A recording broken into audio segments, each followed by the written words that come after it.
Today we have Jon Webster. Jon has had an illustrious career in the music industry. He's been the managing director at Virgin Records, worked on the BPI Council, founded the prestigious Mercury Music Prize, and written for the industry magazine Music Week. This is just a brief highlight of some of Jon's achievements and roles within the industry. Jon is now the CEO of the Music Managers Forum.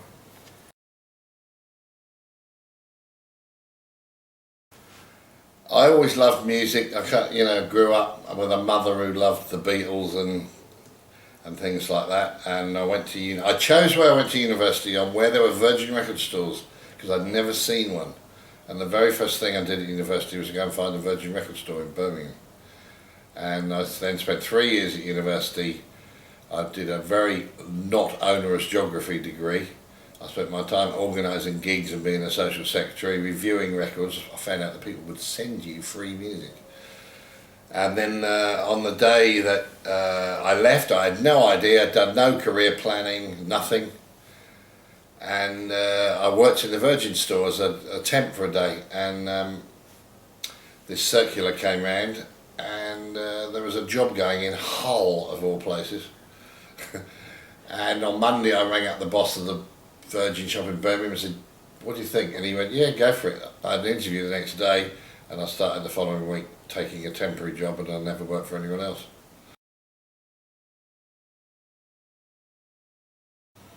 Well, we say we do 4 things. We educate. Obviously, there's the famous quote from that manager, Sir Canning, where this was about 5 years ago, where he said, "I used to have to know 5 things, I now need to know 50 things." I think it's 150 things now. So any manager who says he knows everything is wrong. There is no manager in the world who knows everything he needs to know. So we educate, we teach people how to be managers effectively. We inform, we tell them things that are relevant to their lives. So last year someone rang me up and said, "What do you know about CWAs?" And I went, "What? What's a CWA?" And he went, "Central Withholding Agreement." And I went, "What's that?" Anyway, this week we had a seminar about CWAs because they are so important. If you're going to tour America, no one at the time knew about them. They're suddenly on everyone's radar. American visas, big issue if you're going to America. Things like that we need to inform our members about. We represent them to government on things like, if they have inquiries into secondary ticketing or copyright, so we do that, and we put opportunities in front of our members. We launched the Featured Artists Coalition 3 years ago. We're now really moving together as one body with 2 sort of faces, because these days I don't think an artist can be in this business anymore without knowing what's going on. Partly because they have to do so much themselves to start off with, but partly because they just should. So artists need to educate themselves. I mean, obviously a lot of them don't want to be not to be educated. It's not what they set out to do. They set out to be artists, but at the same time they do need to be aware of what's going on.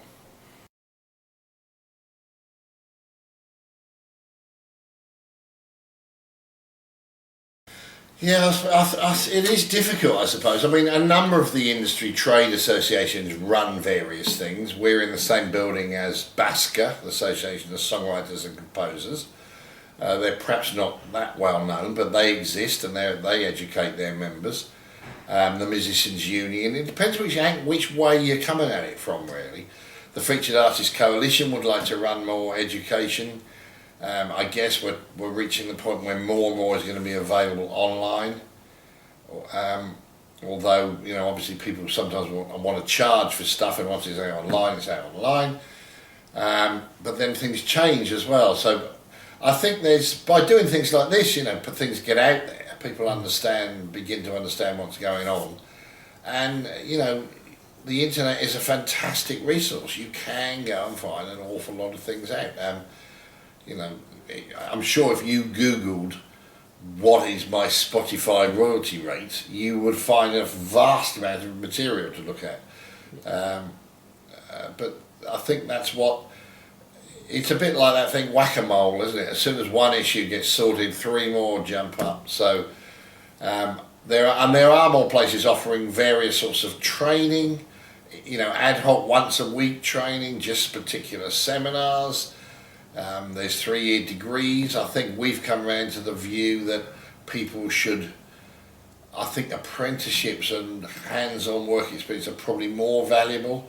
And that way an artist can go and learn about the basics of the music business on 1 day a week maybe, but spend 6 days creating.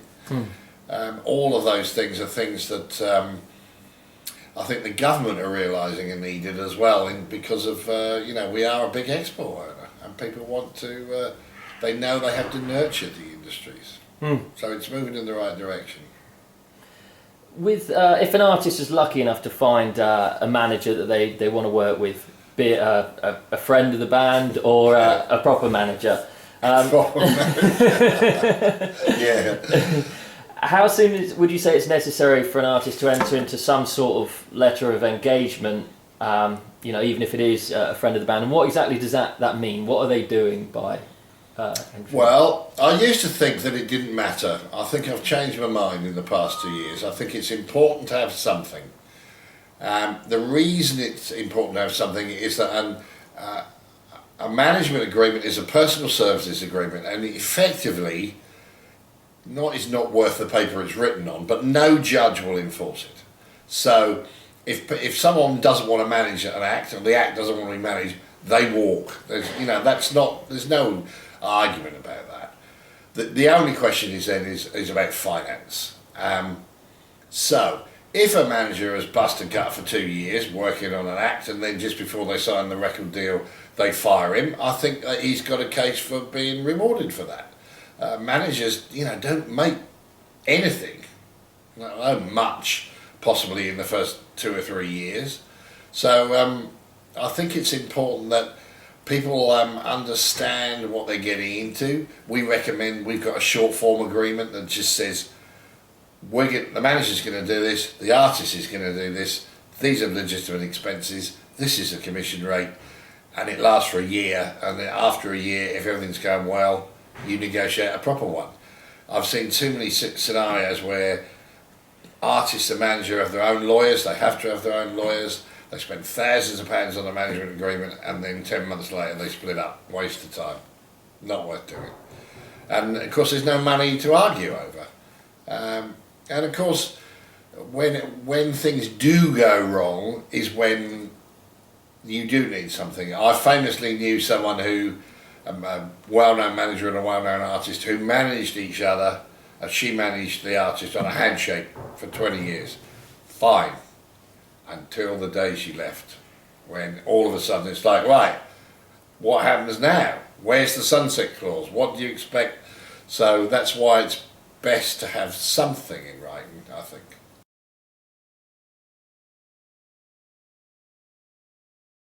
Well, that's all right, we're going to get my thing out. So here we start the mantra of the moment. There are no rules anymore. You got that? Yeah. Oh, yeah.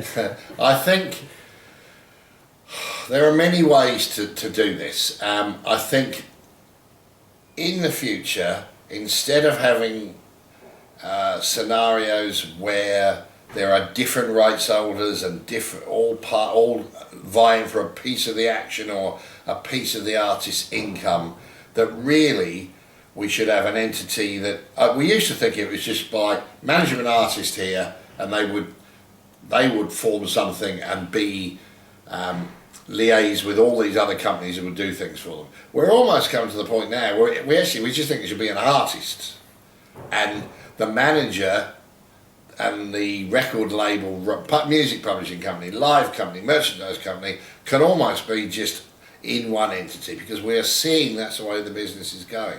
Live Nation signed Madonna's record rights. They don't have a record label. They don't need a record label. They license it out to someone else. Record labels want a bit of an artist's rights, all of them. That's not a problem, as long as it's transparent and fair. It used to be, you can't sign the record contract and a publishing contract with the same company, and then nowadays is, why not? If it works, it works. But I think that the future is going to be about artists. It's got to be artist centric. It's got to be much more about what. It's almost like I used to say to people, it's the music business. Well, it still is the music business, but we need it to be a lot more the artist's business. So the artist is at the centre. They know what's going on. Their creativity is what fuels everything, and all the agreements that are put in place around them should reflect that. You know, back to really, they should own their copyrights. End of. Not anyone else owning their copyrights. People can license copyrights. That's fine.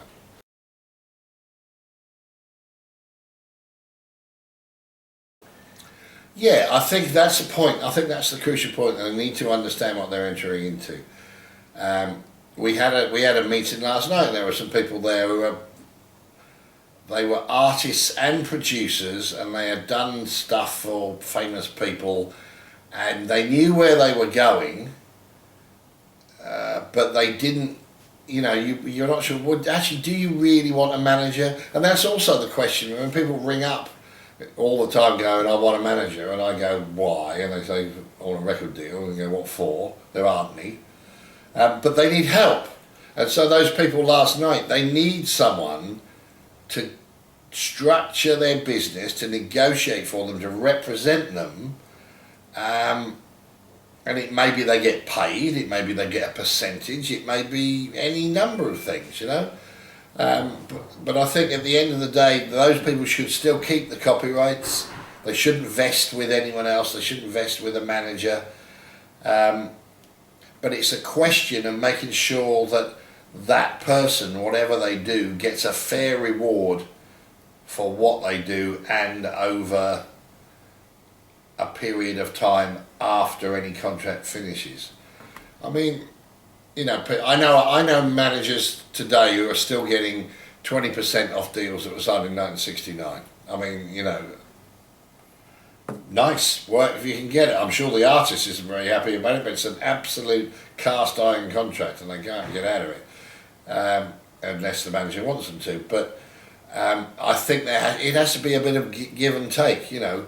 An artist has not got to just get rid of a manager because on a whim, you know, artists become successful after the first album, big success. Oh, I don't need him anymore. What does he do?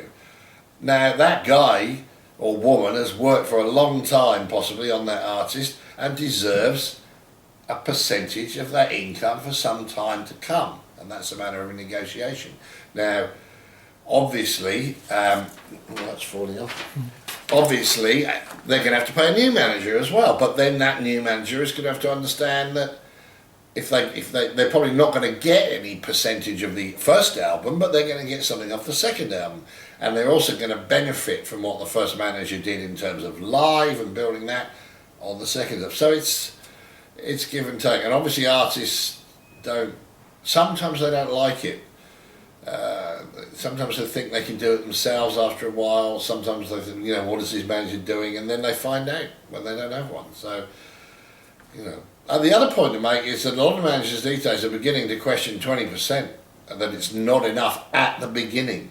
Because particularly, you know, you work for 2 years and you'll get a record contract, you know, is 20% enough because you really bust a gut to get someone up on that ladder for the first time? It's a difficult question.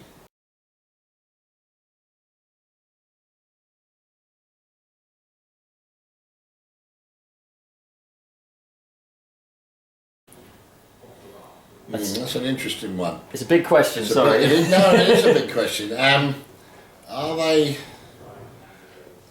I think I'll start by just picking a slight hole. Just because you can democratise it and do it doesn't mean to say it's successful, does it? And that's half the point. People think they get on iTunes and they think they're there, and of course it's the beginning, not the end. Yes. So that's where you need people, and it is difficult. It takes a lot of work. I've heard of managers recently who've self-released for the first time, and at the end of it, we're going, whoa. Record companies do a lot, don't they? You know, because they do a vast amount of stuff, and it's we're finding our way through a new jungle that is going to replace the old model, I think, because obviously the old model is pretty much broken in many ways, and we have to come up with a new one. Does it benefit the artists? Well, I suppose that really comes to the value of music, doesn't it, in many ways? You know, obviously there's been huge debate about things like streaming services and Spotify, and they pay small amounts of money per stream.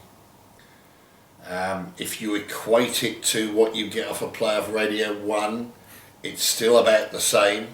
Should you get that for an on-demand stream, when people usually think you should get more for that? But that's not how people are consuming stuff anymore. So we are in a different world, and we are going to see a shake-up, and we're going to see it's going to take a while to settle down. In Sweden, where they've really embraced Spotify, record labels there are very happy with what's going on. So are artists a lot of the time. So it is beginning to change and reach the other side. I mean, that guy, I can't remember who it was, who tweeted that thing about Spotify a few months ago when he saw his royalty statement. You know, the truth of the matter is he is being paid an analogue royalty rate on that stream. Should he be? Should he be paid 10% of what the record label gets, or should he be getting 50%? Because I certainly know people who've gone direct to streaming services are making a lot more than that guy was making. And that's where we need that wholesale rethink about, you're applying a singles sales royalty rate to your streaming income. A stream is a stream, it's not a sale. It's not a radio play, it's different. And that's where you need new models, and that's what I think we have to rethink it. But I think the potential is there, certainly. You know, Spotify isn't making any money.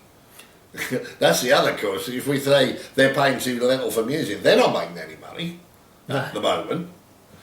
But the world is changing to a place where, as we're already seeing, you can access stuff for free, effectively, but the ad that you watch beforehand is your payment for it.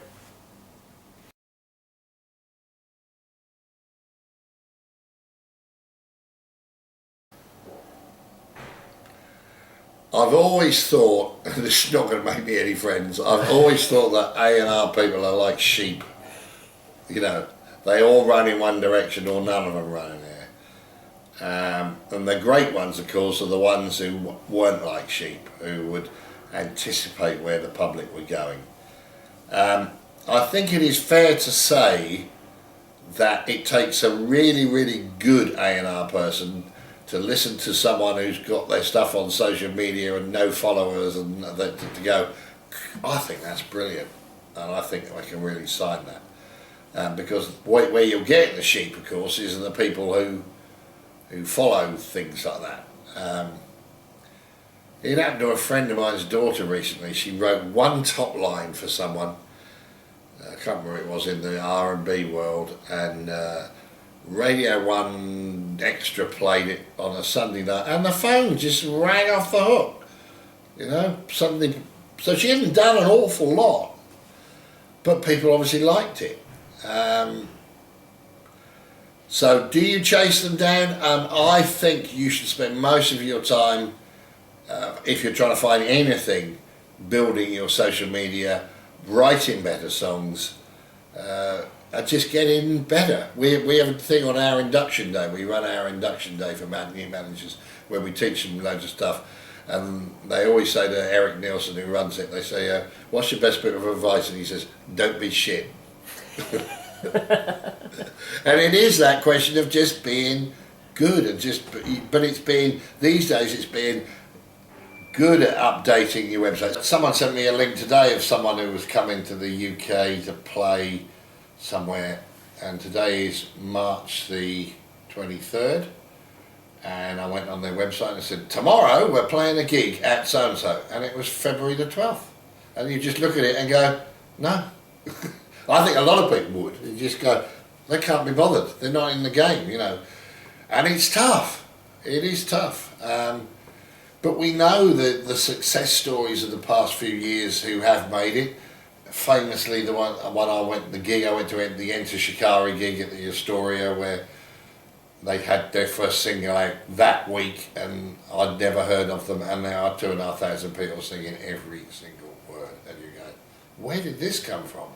And you can do it. Or is it Frank Turner's just done it? You know, famously. Where did he come from? You know? Yeah. How? But he's done it. You know, it's extraordinary. So it is tough when you've got something with few. When the world doesn't seem to get it, you think, well, if the world doesn't get it, then why should I get it? At the same, you know, I met this guy a couple of weeks ago who came in with this, a friend of a friend, you know, and he's signed this act and he's done really well. This guy called Tom the Lion, and he's sold 2,500 albums, and no one's heard of him, and he's played gigs and sold them out, and no one's heard of him. And before he's even got the first album out properly, they're working on the next one. And he came in yesterday, and I said, so you got the first 2 bits of stuff out? Oh, so here's his, we'll come on to this in a minute now. There's his single, right? That one band, the second band. The third band's album's coming out next week. And I said, so you got the 3 acts? And he went, 4? And I said, who's the 4th? And he said, oh, I've just had a meeting with the girl and her mother because she's under the age of signing a contract. And it's funny, my girlfriend works in the business, and I told her this last night, and she just went, where does he find them? And I don't know, I was like, yeah, where does he find them, you know? So there are people out there who are signing acts, encouraging acts, working with acts. I don't know, you know, it's again, it comes down to this. So there are ways to market. There are you can, and that guy who runs this label, who's done this, told me he'd been to see various A&R. That's right, he'd been to see various A&R people. So that tells it all. And he put out this first album, and he put it out on 2 10-inch vinyl EPs with a book with each, and then in a binder, and then he put it out in a wooden box. And he kept going around, and all these labels kept going to him, you can't do that. And he kept going, but I have. What do you mean, don't tell me I can't do it? I've done it. And I've sold 2,500 copies at 15 or 20 quid each. That's a lot of turnover of someone who's had no promotion. It's all and so people like that are really...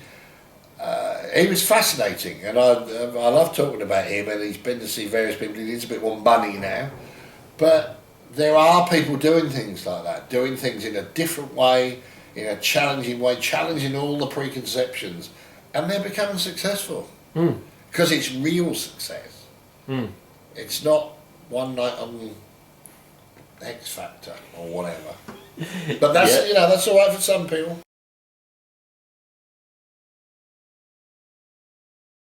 Yeah, I think it's part of the mix. It's part of the marketing of your band. You are standing out. I mean, I don't know the guy who's done this one, the third one that he's got coming out.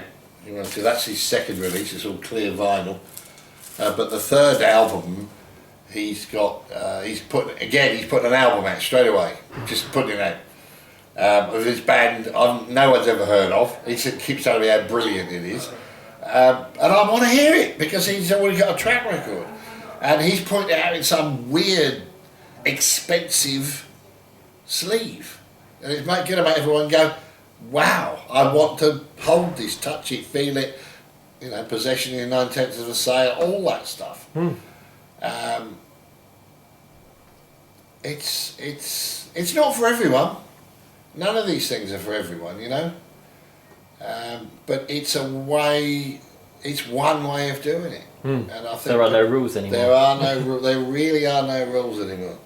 Actually, that's not true, but yeah, there's a rule that you can't get. Someone told me a rule the other day, which is you can't take equipment into Switzerland without a carnet. He said that is a rule. I'll tell you. I was like, all right, okay.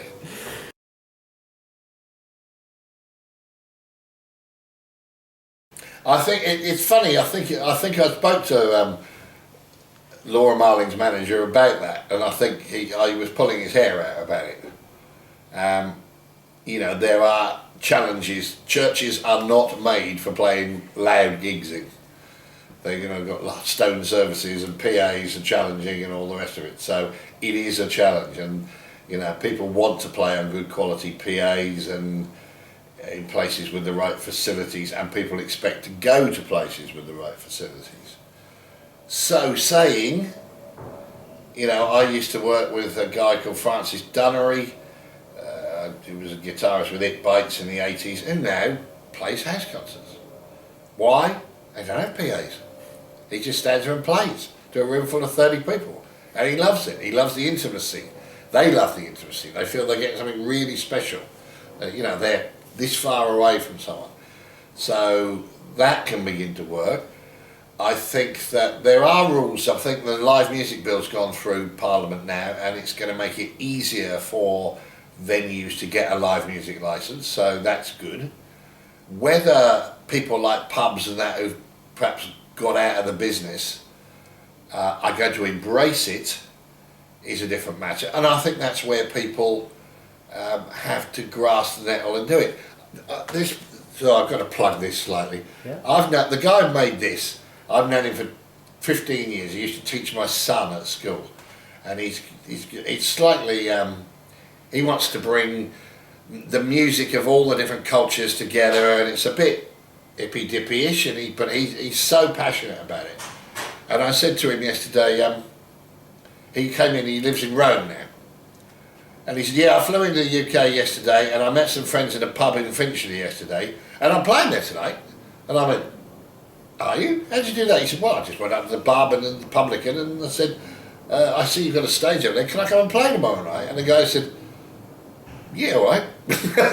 And he said, and then he said to me, the only problem is I haven't got a guitar.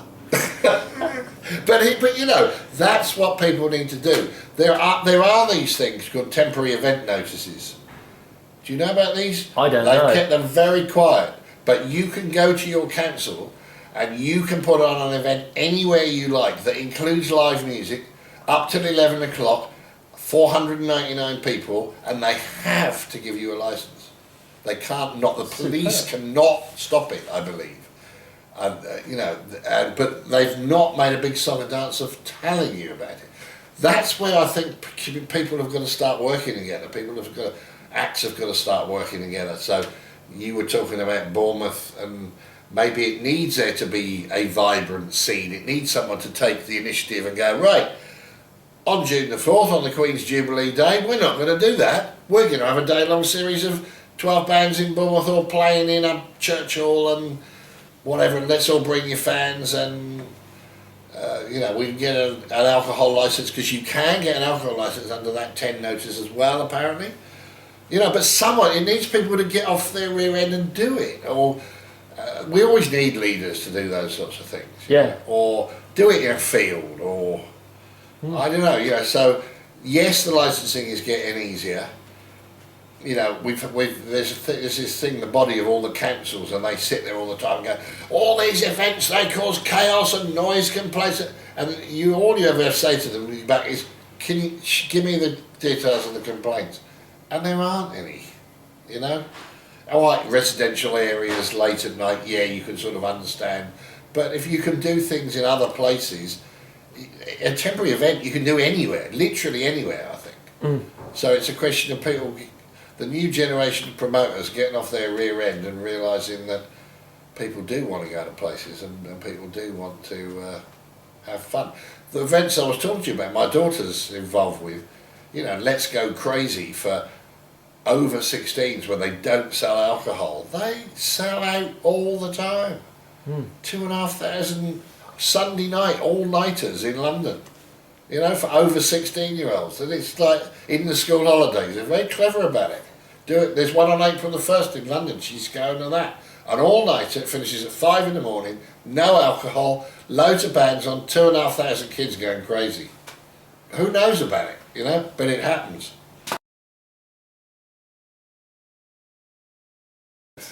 It started because obviously in the last 10 years we've seen the rise of digital piracy.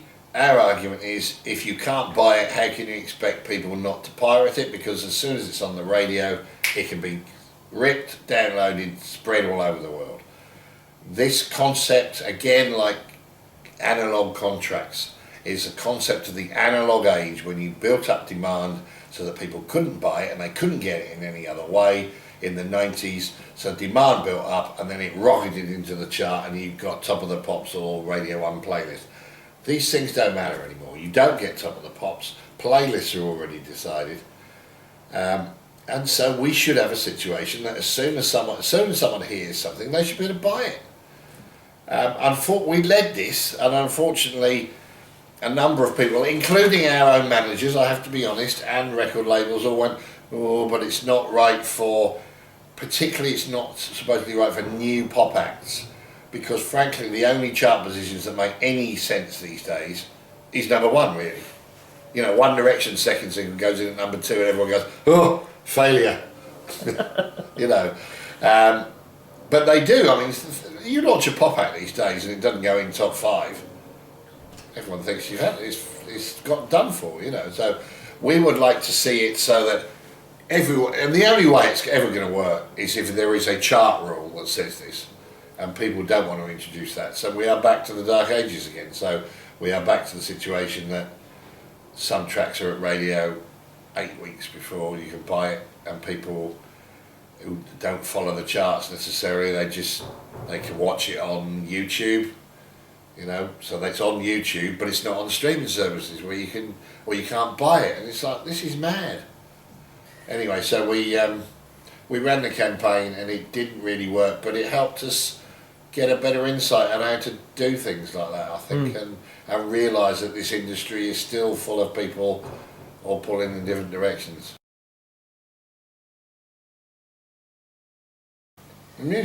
Music. Gotta be really, isn't it? Brilliant. I was sent the other day, and when are you putting this up? When will this go up? It'll be up in a few days. Well, really. Someone sent me what was effectively a marketing plan for a new band on how they were going to get signed. Didn't mention music once. Really? Not in it, all the way through. And I'm sitting there going, not sure about this. Other people were really impressed by it. It was really well done, put together marketing plan. Yeah. You know, but it didn't really say anything about the music. So I think it's a balance of both, isn't it? I mean, when I talked about that thing, Don't Be Shit, there was a guy, Fergal Sharkey from the Undertones, and people used to ask him the best bit of advice, and he would always say the same thing: go and write a better song. If you've had a number one, go and write another one. And I think it is true. You can't stop improving like that. The guy yesterday, sorry, we're back to him again, with his young girl, who's written a load of songs. She's great. She writes words, brilliant. Yeah. Singer-songwriter. She said to him, he talked to her about artist development. She said, what do you want me to do? He said, this is what I want you to do. I'll send you some software. I want you to go home and I want you to write me a dance track with no lyrics and no words in it. And it's like, I don't think I can do that. Well, go and try. because that's going to develop you. It's going to make you think about things in different ways. It's going to. I can't remember, we can't do this now, but so I think it's got to be the music. You know, you have to be encouraging to people. I think you can't just write back to them and go, "This is rubbish." I can't always judge everything. I mean, you know, frankly, hip hop and things like that don't get me anywhere. But you know, someone sent me an R&B track. It's a guy who used to be an intern here, and you know, I replied to him, you know what? I really like this, and if I like it, that's probably a good sign. So, so we try and be constructive, but we do say we have a sheet that I send to people now called "I Need a Manager." That tells you why you're not going to get one. But it basically says you have to do so much yourself. A manager of an unsigned act is not going to make any money. A manager for a long time, a manager is going to have to need to be driven. They're going to have to think that they're going to share your vision of playing Madison Square Garden one day. Then they're going to have to believe that you can do it, and they want to spend their time and effort doing that. So in many ways, going back to the A&R question, it is a bit like sheep with managers. No one's interested until they're all interested. Sure. So, and it is an unfortunate thing, but it's not. There's this thing called the unconvention that happens around the country sometimes, and they have a philosophy which is not DIY, it's DIT, do it together. There are always people who will help you. There are people who will help you design. You know, if none of you in the band, you said you want to put out a great looking CD, find a graphic artist. There's students out there who want to practice. Find someone who's got a video camera and wants to make a video. Find someone who wants to, and you can find them on social media like that, you know, through fans, ask your fans, can you do this? Can you help me do this? It can be done.